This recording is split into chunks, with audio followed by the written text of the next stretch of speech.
Hey, what's happening? I'm Claudio, and today I'm building an outfeed table for my table saw. If you want to see what I did, stick around. Let's make it now. I began the project in SketchUp to get a good idea of how it would be put together and what materials I would need. The entire table is built using only 2x4s and a couple sheets of plywood. I set up a stop block at the miter saw with a scrap board and a quick clamp and cut all the 2x4s down to the measurements in the plans. Being able to repeat the exact length on multiple boards is important to make sure the table doesn't come out crooked. I amassed a pile of 2x4s before laying them out. I brought the boards over piece by piece and mocked up the entire top structure. I designed the structure like this to be able to incorporate some cool future projects. I used some 3-inch deck screws to lock everything in place. It was really important for me to keep checking my plans to make sure I didn't put anything in the wrong place. Here is the finished top. I moved it to make room for the shelf. I laid out the bottom shelf in the same way I did the top. The nice thing is that the shelf is much less complicated. I squared everything up and used the same screws to lock the boards in place. I also added some cross members in the middle for strength. I used a zigzag pattern to be able to screw them all in from the side. Now that both top and bottom were complete, I could add the legs. I flipped the top upside down on the floor and screwed the legs in the 4 corners, making sure to keep them square. I flipped the top over again so now it sat on the legs. And spin move. I brought the shelf over and placed it underneath the top. I used a few scraps of 2x4 to hold the shelf evenly off the ground so I could screw it in place. I moved the completed structure to its final spot by the table saw. Although the table is straight, my garage floor slopes quite a bit over the 62-inch span. I unscrewed the top on the back edge and slowly lowered it until it was perfectly level. I checked the other side and had to lower the top there as well.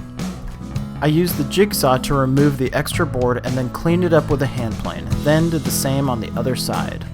I brought over the first sheet of 3/4 inch plywood. This would serve as the top. I had carefully designed how much to cover both surfaces with only 2 sheets of plywood, so I had to stick closely to the plans. Several times I almost cut the boards in the wrong direction. I kept measuring, marking, and cutting up the plywood in the correct size pieces.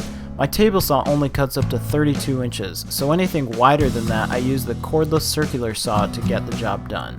I used a bit with a countersink on it to pre-drill the holes, then I attached the top using 1 1/4" screws. I cut the top a little oversized so I could flush trim it with the router. I set the bit to the correct height and moved around the entire top. Then I went over the entire top again with a chamfer bit. The plywood for the base needed to be notched out for the legs. I marked the notches and cut them out using a jigsaw and then cleaned up the edges with some sandpaper. I used the table saw to rip the last few pieces to width and then cut them to length using the circular saw. Before routing the edges and screwing them down, I tacked the plywood in place with a brad nailer. The table was almost done. The final step was to cut out the slots for any table saw jigs. I brought a jig over and marked out the slots. Using the router and a large speed square, I carefully freehanded the cuts, going deeper with each pass. Success! The table was now complete.